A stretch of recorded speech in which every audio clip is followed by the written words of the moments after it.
2012 সালের 17 এপ্রিল নিখোঁজ হন বিএনপি নেতা ইলিয়াস আলী।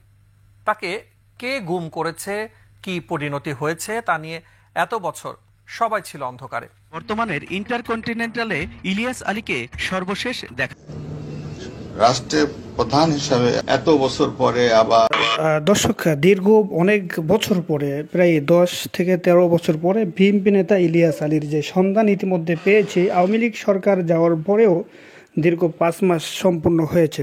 তবে রাষ্ট্রপতির বক্তব্যটা আপনারা শুনলেই ক্লিয়ার হয়ে যাবেন যে তিনি বলতেছে, আমি রাষ্ট্রপতি হিসাবে, রাষ্ট্রের প্রধান হিসাবে আপনাদেরকে যেই নিশ্চয়তা দিচ্ছি যে বিএনপি নেতা ইলিয়াস আলী এখনও জীবিত আছেন।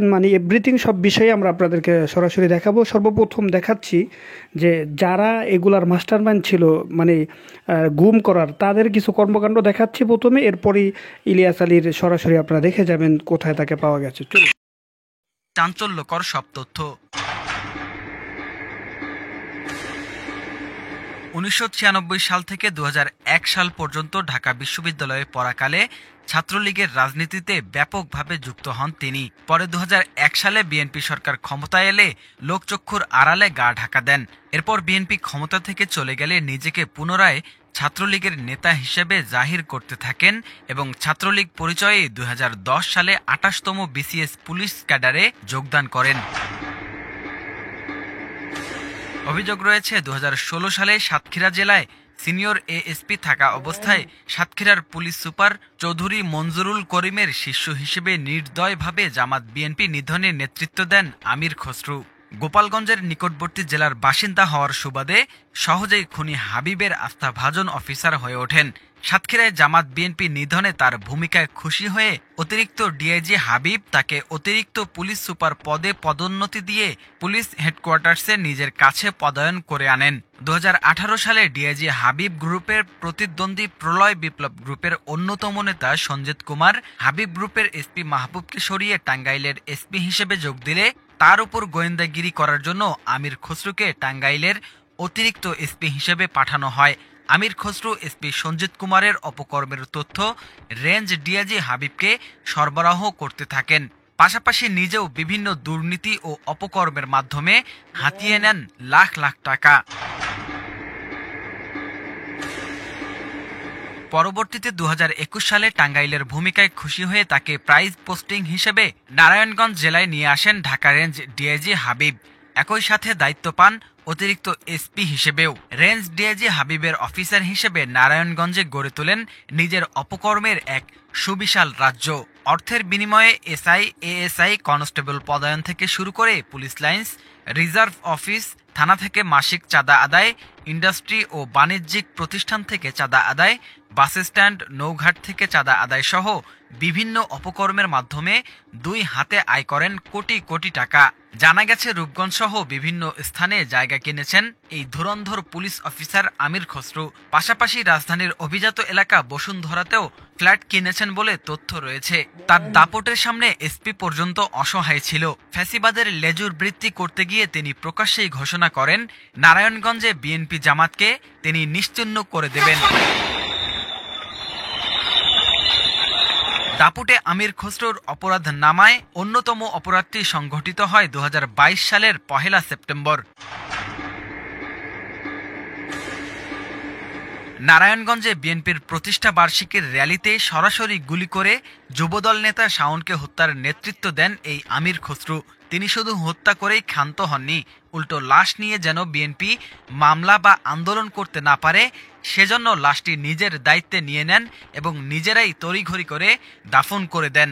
যুবদলের কর্মী শাওন হত্যাকাণ্ডের পর আমির খসরু তাকে যুবলীগ কর্মী বানানোর জন্য আপ্রাণ চেষ্টা করেন এবং হত্যার সকল দায় বিএনপির উপর চাপিয়ে দেন। তবে যুবলীগ কর্মী বানানোর সকল চেষ্টা ব্যর্থ হলে শাওনের মরদেহ হস্তান্তরের কথা বলে নিহত শাওনের ভাই মিলন মিয়ার কাছ থেকে সাদা কাগজে স্বাক্ষর নেন। সেই স্বাক্ষর ব্যবহার করেই পরবর্তীতে বিএনপির 5,000 নেতাকর্মীর বিরুদ্ধে মামলা করেন, যেখানে মিলন মিয়াকে মামলার বাদী বানানো হয়। পরে আমির খসরু নিজেই নেতৃত্ব দিয়ে গ্রেফতার করেন অসংখ্য বিএনপি নেতাকর্মীকে। গতকাল গুলি করে হত্যা করেছে শাওনকে, আমাদের যুবদলের কর্মীকে। যে পুলিশ অফিসার সরাসরি রাইফেল তাক করে গুলি করছে, যারা এই ধরনের গুলি করে আমাদের নেতা কর্মীকে হত্যা করবেন, গণতন্ত্রের কর্মীদেরকে হত্যা করবেন, নেতাদেরকে হত্যা করবেন, তাদের প্রত্যেকের সমস্ত হিসাব করায় গণনায় নেওয়া হবে। 2 সেপ্টেম্বর এই বিষয়ে বিএনপির মহাসচিব মির্জা ফখরুল ইসলাম হুঁশিয়ারি দিয়ে বলেন, শাওনকে হত্যার বিচার একদিন করা হবে। গতকাল রাতে শাওনের মৃতদেহ তো তারা আত্মীয় স্বজনকে দেয়নি, আমাদের দলের নেতা কর্মীদেরকেও দেয়নি। তার এই শহীদের লাশ তারা গোপনে।